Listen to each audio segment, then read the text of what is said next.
కనాను స్త్రీ. మత్తయి సువార్త 15వ అధ్యాయం 27వ వచనం. మత్తయి సువార్త 15వ అధ్యాయం 27వ వచనం.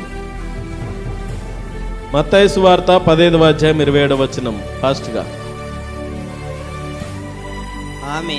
ఆమె నిజమే ప్రభువా, నిజమే ప్రభువా, కుక్క పిల్లలు కూడా తమ యజమానుల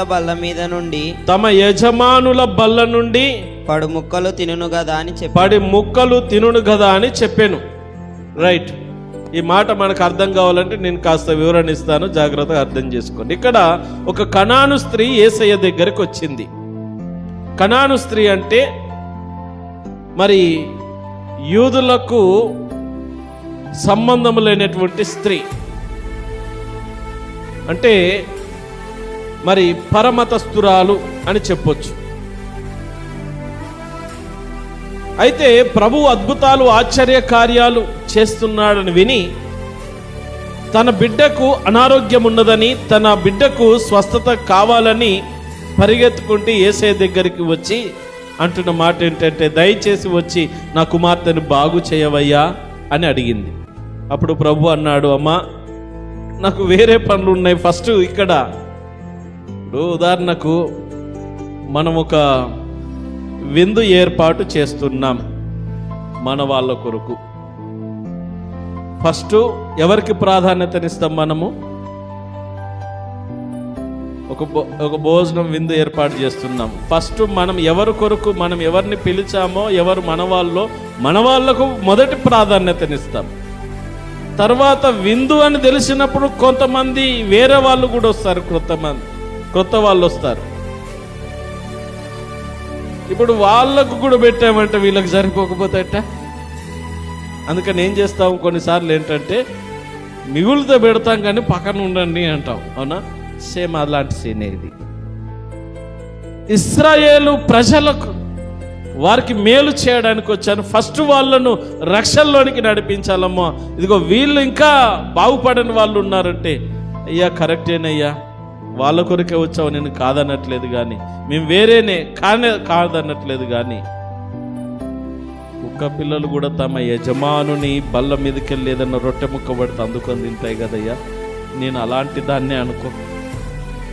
అంటే తన బిడ్డ క్షేమము కొరకు, తన బిడ్డను స్వస్థపరుచుకోవడానికి, యేసయ్యను తను తీసుకువెళ్ళడానికి ఎంతగా తన్ను తాను తగ్గించుకున్నదంటే తాను ఒక కుక్క పిల్లతో పోల్చుకున్నది. ఒక తల్లి తన బిడ్డ క్షేమము కొరకు ఎంతగానో తగ్గించుకొని, అయ్యా కరెక్టేనయ్యా, నువ్వు చెప్పిన మాట వాస్తవమే, కానీ నా బిడ్డ అపాయంలో ఉన్నది. యజమానులు మేము పక్కనుండవలసిన వారమే, కానీ యజమానులు భోజనం చేస్తూ ఉంటే ఒక రొట్టె ముక్క పడితే అది కుక్క పిల్ల అందుకుంటుంది కదయ్యా, అలాంటి పరిస్థితి అనుకోయినా ఎట్టన్నా చేసి నా బిడ్డను రక్షించాను. ప్రభు ఒక గొప్ప మాట స్టేట్మెంట్ ఇస్తాడు తెలుసా, ఇశ్రాయేలు వారిలోనైనాను నేను ఇంత గొప్ప విశ్వాసం ఎప్పుడు చూడలేదంటాడబ్బా.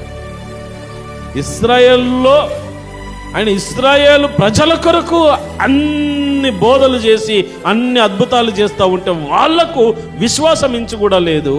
కానీ అన్యురాలైనటువంటి స్త్రీ ఎంత గొప్ప విశ్వాసం కలిగి ఉన్నది చూడండి అని ఒక గొప్ప స్టేట్మెంట్, ఆమె విశ్వాసము గొప్పది అని స్టేట్మెంట్ ఇచ్చాడు. ఇంత గొప్ప విశ్వాసం ఇశ్రాయేలు ప్రజల్లో కూడా నాకు కనబడలేదంటాడు. హల్లెలూయా. తల్లి తన బిడ్డల కొరకు ఎంతైనా తగ్గించుకుంటుంది, ఎంతైనా. ఇది ఎక్కడ చూస్తాం తెలుసా, ఏదైనా పోట్లాటలు జరిగినప్పుడు తప్పు మనోడిదే ఉన్నదనుకో, మనోడిది కాకపోతే తీర కొంగుకు చెక్కి ఏమే కొన్నిసార్లు సమర్థించుకుంటారు, తప్పు మనదైనా దబిడి చేసేసి మొత్తం మీద గందరగోళం సృష్టించేస్తారు. అదే తప్పు మనదే అయినప్పుడు కొంచెం సర్లే ఏదో తగ్గించుకుంటారు. తగ్గించుకునే మనసు కాదు, కానీ దేని కొరకు తెలుసా, తన బిడ్డల కొరకు తగ్గించుకుంటారు. కాబట్టి తన కన్న బిడ్డ కుమార్తె స్వస్థత కొరకు ఎంతగానో తగ్గించుకున్నటువంటి తల్లి ప్రేమ అది కనాను స్త్రీది. మూడవది 2వ రాజుల గ్రంథము 4వ అధ్యాయం 30వ వచనం.